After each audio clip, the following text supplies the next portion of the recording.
Hola mis queridos amigos y amigas de la historia con Gilma.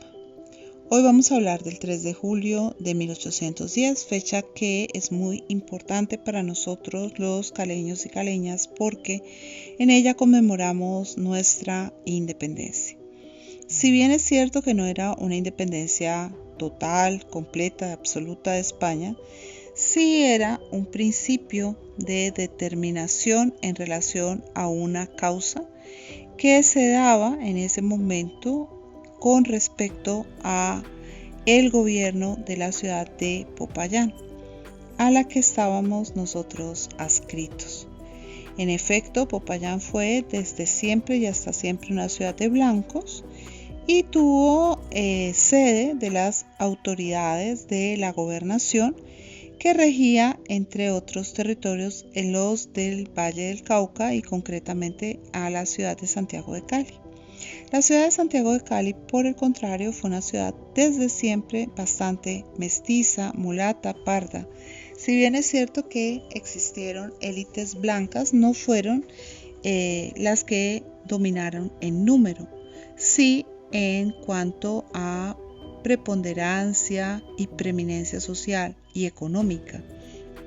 Las élites que estaban situadas en torno a la ciudad de Cali se dedicaban principalmente a las prácticas hacendataria, comerciante y minera.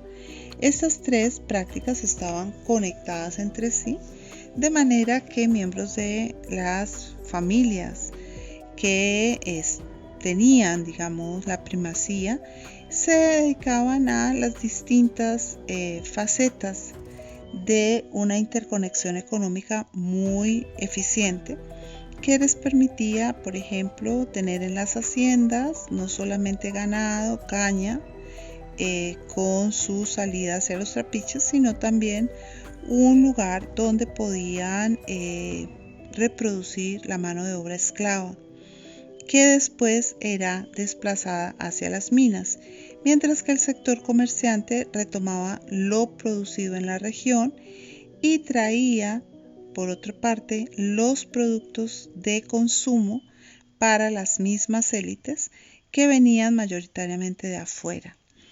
En cuanto a las poblaciones subalternas, tenemos que decir que estas se dedicaban a todo tipo de oficios, varios, artesanado, esto quiere decir zapateros, costureros, personas que también acarreaban leña, aguateros. Los sombreros, las alpargatas eran traídos del centro del país, los sombreros de los Santanderes, que era el único lugar de la Nueva Granada donde había una industria claramente desarrollada, que era la de los sombreros de Jipijapa. Cali era una ciudad muy pequeña, tenía apenas 6.385 habitantes que se distribuían en 4 barrios: Santa Rosa, La Merced, San Nicolás, Santa Librada.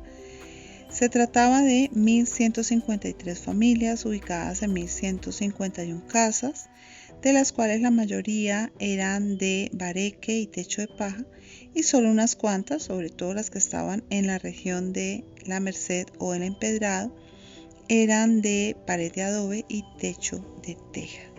La vida muy tranquila en general, las personas vivían casi todo el tiempo a la luz del sol, quiere decir desde que amanecía hasta que oscurecía. El tiempo de la noche lo pasaban casi siempre en sus casas, aunque había momentos en que se daban el jolgorio y la reunión.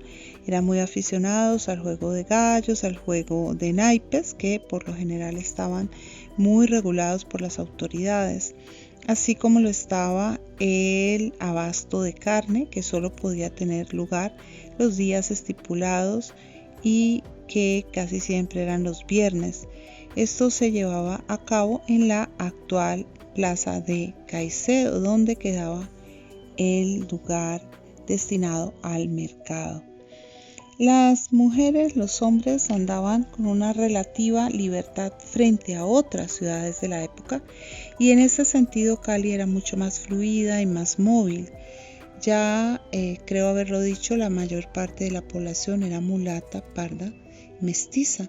Había mucha población afro, incluso habían libertos que tenían negocios dentro de la ciudad y podían, digamos, tener una actividad bien llevada y tener un buen nivel de ganancia.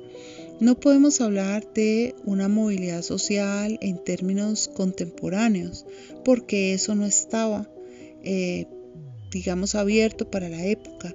Sí hubo una mayor movilidad ya a fines del siglo XVIII, principios del XIX, gracias a la Real Pragmática, por la que se vendían los títulos de blancura. Una ciudad como Cali era una ciudad bastante pujante que veía la posibilidad del cambio y con ella la posibilidad del progreso, especialmente en términos de comercio. La independencia fue algo que se decidió fundamentalmente por choques que se tuvieron con las autoridades payanesas, que estaban encabezadas por Miguel Tacón y Rosique, un personaje que se había mostrado bastante déspota y desobligante con los criollos locales.